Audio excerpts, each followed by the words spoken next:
Have you ever stopped to think about how the systems in our lives, our careers, the companies we work for, are all designed to give us stability?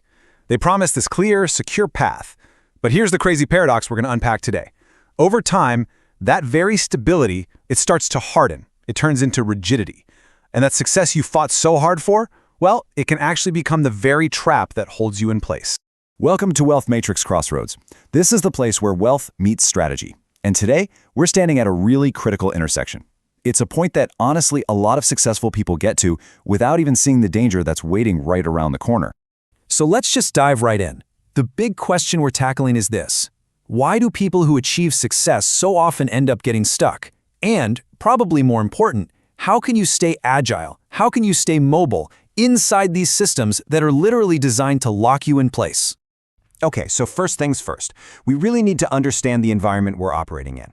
This brings us to what I call the paradox of progress, where we're going to diagnose the real nature of these systems. Just look at the life cycle of pretty much any system. Think about a brand new startup versus a huge, established corporation, right? Early on, everything's flexible, the rules are kind of loose, and opportunities are everywhere.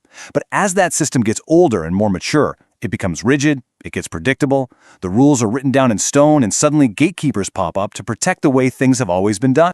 Now, this hardening process, it's not a mistake or a flaw. It's actually a natural force. We can call it institutional gravity. It's this powerful pull in any mature system that starts to value predictability way more than adaptation. And because of that, it starts to resist any kind of change, even good change. And here is the key insight you have to get. The very structures, the very rules and pathways that helped you grow and succeed in the first place, over time, they will become the biggest things standing in the way of your next move. The system that built you up will eventually try to lock you down. So we've seen how the systems on the outside harden up, but now let's turn inward and look at the psychological trap this whole thing creates, and that is the illusion of arrival. This quote just nails it, doesn't it? After all those years of grinding, you finally get there. You get the title, the recognition, the big paycheck. You have that feeling of, wow, I finally arrived. And that feeling, as good as it is exactly where the danger starts. So, the arrival trap, it sneaks up on you in 3 steps. First, we start seeking comfort in our new, stable position. It feels good. Second, we attach our very identity to it. You stop saying, I work as a director, and you start thinking, I am a director. And then finally, because now you have something to lose, you instinctively start avoiding any kind of risk. And this right here shows the huge mental shift that happens. Your entire strategy flips from playing offense to playing defense. Instead of hunting for new ways to grow and expand your options, all of your energy goes into protecting the territory you've already won. And that, my friends, is where stagnation begins. Now, this switch from expansion to protection, it's not just some vague feeling in your gut. It's actually driven by 3 very real, very powerful forces that are actively working to destroy your mobility. So let's break them down. I call these the 3 killers of mobility: identity lock-in, income rigidity, and network narrowing. And what makes them so sneaky is that on the surface, they don't look dangerous at all. In fact, they feel like the rewards of success. But when you put them all together, they build a cage around you. First up, identity lock-in. This is when your sense of self gets completely tangled up with your job title. Any potential change starts to feel less like a career opportunity and more like a direct threat to who you are, and that makes it almost impossible to even think about other paths. Next up, income rigidity. You've heard of this one. It's the classic golden handcuffs. As your salary goes up, well, so does your lifestyle. The mortgage gets bigger, the car payments, the school fees, all your fixed costs rise to meet your new income, and that just crushes your flexibility to make a bold move later on. And finally, there's network narrowing. The more senior you get in one system, the more your professional circle shrinks down to just people inside that same system. Your network, which should be your bridge to new opportunities, slowly turns into an echo chamber, cutting you off from the world outside your bubble. Okay, so that was the diagnosis. We've got the hardened systems outside and the mental traps inside. So what's the solution? Well, you have to shift from being a passive player in the game to being the active architect of your career. The solution is to start designing for optionality. Now, this isn't about just jumping from job to job. No, it's about building a toolkit that helps you maintain your freedom to move. That means focusing on skills that you can take anywhere. It means deliberately building a network that's wide, not just deep. It means creating flexible income streams. And always be learning about what's coming next, not just protecting what's already here. You have to burn this into your brain.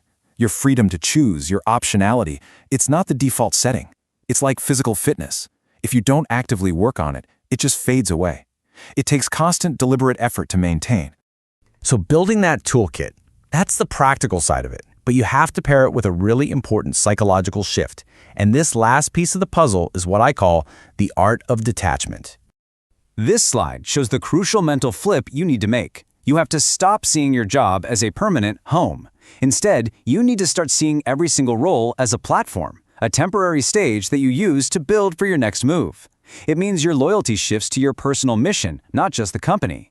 Your security comes from your skills, not your role. And your identity is tied to your growth, not some static job title. And let's be really clear here. This is not about being disloyal or flaky or a bad employee. Strategic detachment is a discipline. It's the emotional discipline you need to keep your perspective and stay in the driver's seat of your own career, making sure you always have the power to make your next move on your terms.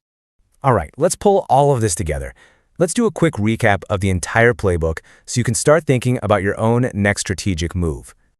So here it is, the complete path to keeping yourself mobile for life. Step 1, recognize that all successful systems harden. It's just a law of nature.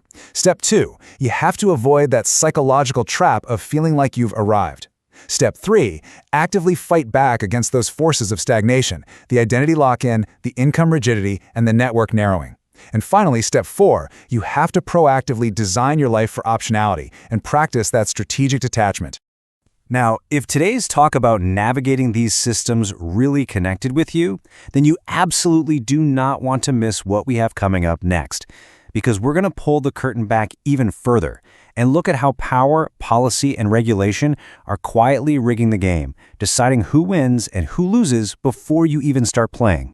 That's right. Next time, we're diving deep into power, policy, and gatekeepers. We're moving beyond just personal mobility and into understanding the very terrain of power itself. It's the next crucial layer of the map. If you found this breakdown valuable, please be sure to subscribe for more quality lessons and strategies about wealth. Hitting that like button really helps, and share this with anyone you know who might be feeling a little bit stuck. And finally, I want to hear from you. Drop your insights in the comments below. What's one thing you do to maintain your own optionality? Thanks for watching.